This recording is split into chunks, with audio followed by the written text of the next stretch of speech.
Welcome to CXO, a magical podcast to help you serve better and concoct experiences that are superlative in nature.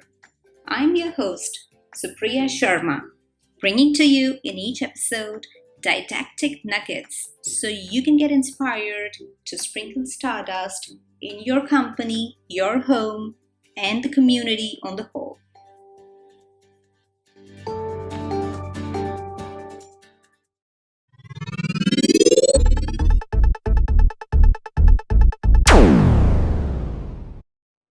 So we have with us today Carlos Santos. He's the CEO of Amorim Cork Italia, the Italian leader in the production and distribution of cork stoppers with over 600 million corks sold annually to around 3,600 wineries. In addition, he's a Tedx speaker, the director of Industrial Association of Veneto, and a sustainable development enthusiast. Yes, sir. Welcome, Carlos, to CXO.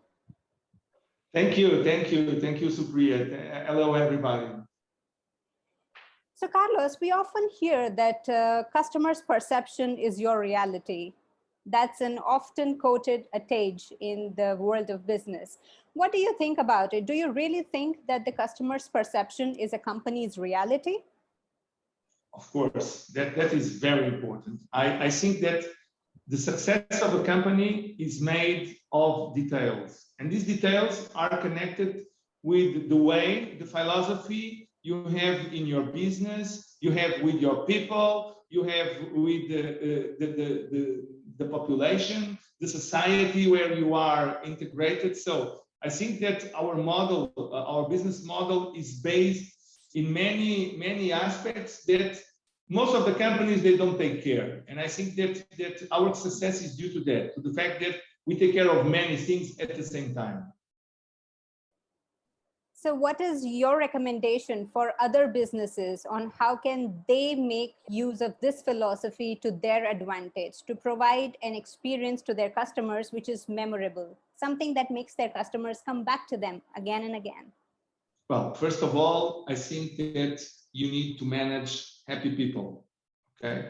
So you as an entrepreneur need to guarantee that your staff, all your people are happy and they produce the maximum they can in happiness, okay? So my first objective is to create the conditions to everybody to feel well in the company. We are developing many activities that are beside our business, are creating well-being in the company. And this is already a positive message that arrives to your customer, okay? Because if the people are motivated, people are happy, people give a different message to the customer. And then you need to look to all the way that your value proposition, not only the product, but also the packaging, also the customer service, the after-sales customer service. So everything must be connected, okay? And when you have this, of course, that the success of a company is much more easier. Of course, that we are also living a particular moment, like you in India, and so people are stressed because all this situation does not create a good mood in the people. So this means that you need to be much more attentive to all the details, because this is the way we need to manage also the companies in a stressful condition. And I think that we are doing well also in this. Mm-hmm. Absolutely. And you pointed out something really important here, being an empathetic leader. Somebody who can put herself or himself in the employee's shoes and can understand what the employees are actually going through, so they know how to get the best results out of those employees as an organization. That's a really important point. You need to listen your people. I know all my people. You know that you visited us, and you know that we are analyzing all the profiles of our staff in order to be able to understand what are the aspects we need to improve, to train. And so I know them all. it's very important to understand when your staff has a problem and how you can help him managing the problem. Being a problem in his personal life or being a problem in the company. So this empathetic attitude is very important, to have the active listening of everything that is happening in the company, because sometimes there are certain dynamics that you are not aware and that will create you a problem after a period. So I don't want this to happen. So you need to be very attentive of what is happening in the company. So I'll ask you a question here. So as I met you and I visited your organization and also met the other team members, I realized something really magical about your leadership, which you also just mentioned before 2 minutes. You said, you know each of your employees very well. So how do you actually do that? Because most business leaders face this problem that they have a huge organization, they have a vast number of employees, they have a different tasks for themselves to do. I mean, you as a business leader, you're always busy. You are doing 200 things at the same time. And still, how do you take out that time to know each of your employees so well? I want to know that secret from you. But of course, that we are a small company. We are doing 70 million euros turnover, but we are a small company. We are 60 persons in the company, so not huge company. No, of course, that a leader that is handling a company 1,000, 2,000 employees, it's impossible to do it. In our case, it's possible to do it because I know everybody. Okay, I know the profiles of everybody. So when something happening, I already understand why this is happening, because we studied before the profile of each one of them. Okay, so for me, it's easier. Of course, that when I am out of the company for weeks, it's hard to understand what is happening in the company. So this means that you need to have people inside of your organization that is also taking care of this, and not only you that taking care. So we need to take care of them, but also other persons need to take care of them. So this is something that I created here. And even though I'm not in the company, I am able to understand what is happening. Yeah, thanks for making us realize that the leadership should also be created at the second level. So in your absence, you have somebody to take care of the entire organization. And as you mentioned, for now, you're a small organization, but I'm very sure as you grow, it is in your DNA to be knowing your employees in order to get the best out of them for themselves and for the organization. So even as you grow to hundreds of thousands of employees, I'm sure there will be a way for you to take care of this. That's wonderful. Okay. So this customer experience begins at home, and Amorim is a great example of this. How do you actually make this happen for your employees in your organization? Because the experience that you create for your employees is actually reflected in the way they deal with the customers. As you mentioned, happy employees equal to happy customers. Yes, yes. We, you know, I am very sensible to this kind of argument. And there is in my DNA this kind of approach, but we improve it doing a certification that was created in the Trentino zone, which is the family audit, which is the work-life balance. And this make us create a system that allows us to be always with activities to help our employees.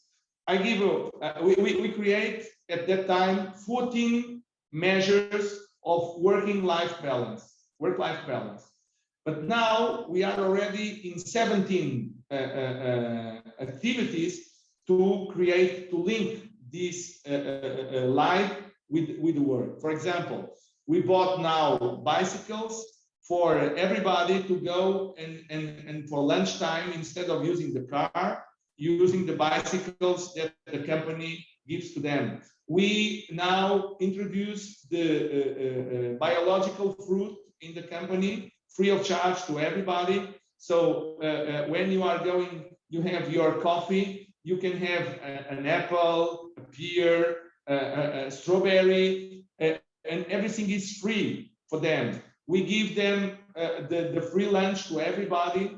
They don't pay nothing. So we've created a checkup, a medical checkup, free of charge for everybody. So this is small things that put it together, create a good mood in the company, you know, and this helps us to having even more success. So I think that this certification gave us a help to put in a paper everything that we need to do to guarantee a good work-life balance.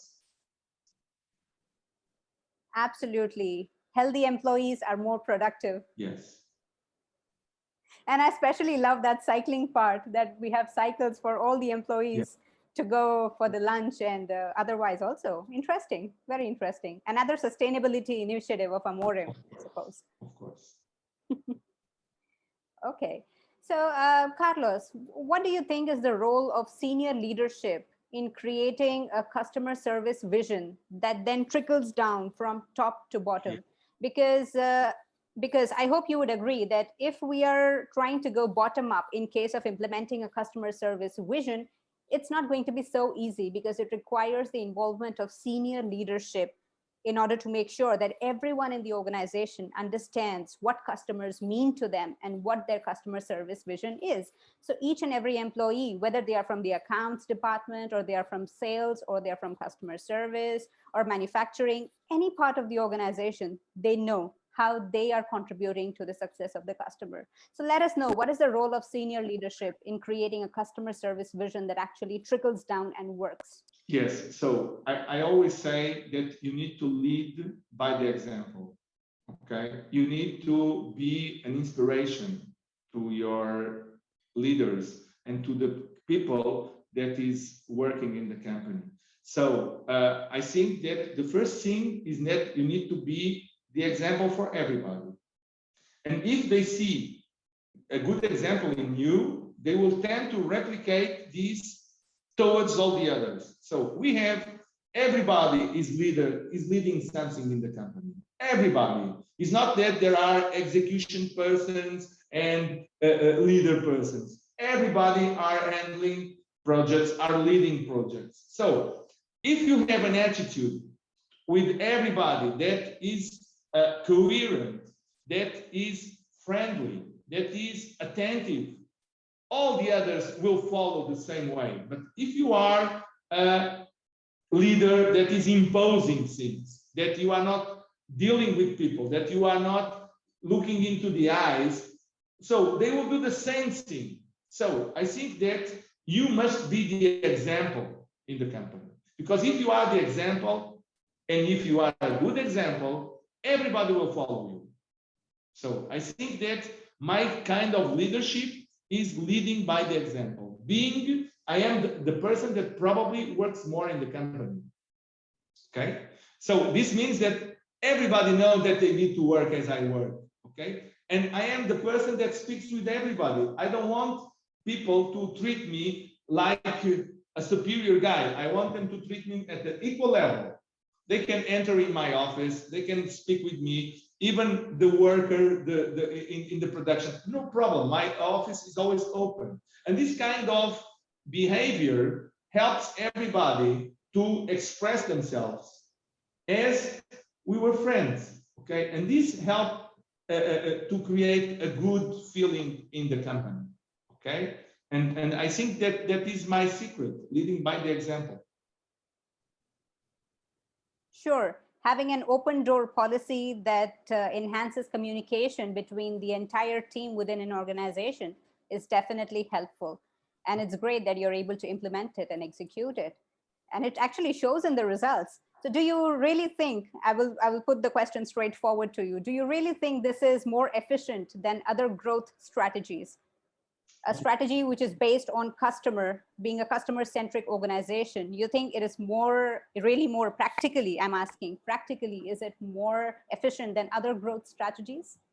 In our case, it demonstrates, you know, that we are, in our group, we are 51 branches. all around the world. We are the biggest one. We are probably the one that is gaining more money when compared with the other 50. And we are the one that each year it's growing. But since 20 years that we are growing. So I believe in our reality that our model, it pays, and it's the good way to do it. So I am convinced that this is the roadmap that for the success. And you know, many times I like to experience new things, new ways, you know, and it's kind of an evolution test of how our model can be even more successful. So I try new things, I introduce new things, and this fact is always proved. It proves always that this is the way, because after 20 years of growth, of course, that last year we've lost 9% of turnover, which is nothing when you compare with so many other businesses. But at the end of the day, we demonstrate that we are a very resilient company, that we didn't stop one day during the lockdown, the pandemic. You know that Italy starts for first in all this situation. I was speaking directly with the workers that were crying. So Carlos, what is your message for all our customer experience aficionados? How can they go ahead and create amazing experiences for their customers, regardless of the size of business they are in? I think that the secret is to think outside of the box, to create differentiation in many ways, not only in your business, not only in the way you propose your business, but also in the way you are handling things. So I think this is the reason why of our success. The way that we always invent new things. Okay, we are always, but not me, not only me, all my people. You know, I think that one other secret is to give space for people to do things. You don't need to tell them what they need to do. You need to manage the talent of your people. Okay, this is the secret. You know, as they know, many things. So you need to give them space to do what they need to do. You need only to fix what are the objectives, what are the results that you want to achieve. The way to achieve it, leave to them. You don't need to teach them how to do their job, because if you are always teaching people how they need to reach the results, they will be a copy of you. Okay, yeah. So you need to give them space. I've got, since I was 25 years old, now I am 55, almost 55. So always they gave to me space to decide, okay, to take risks, to take my responsibility. And this is the way I grew during 30 years. So now I am doing the same thing to my people. Okay, so this I think that should be our little secret, okay? To try to understand, to monitoring what are the results, but leave space for people to get to the objectives that you fix. It's nice to see how your experience of 30 years with Amorim, what you've learned, you're passing it on to the future generations or the future leaders, because you mentioned in your organization, everyone is a leader in a way or the other. So that is the key takeaway for us, that everyone is a leader, regardless of the department they belong to or what projects they are handling, however small or however big those projects might be, they are a leader in their own way. Thank you so much, Carlos, for sharing your experience with us. It was a wonderful conversation. It was very nice to see you again, and I hope, I wish you all the best. and all good things for you and your life and your family and everybody. Okay.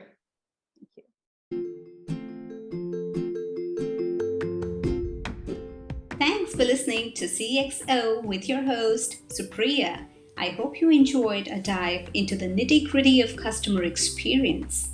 If you are committed to applying these ideas in the real world, stay tuned with me. Don't forget to check out all the links and resources in the show notes. That's all for this episode, folks. See you next time.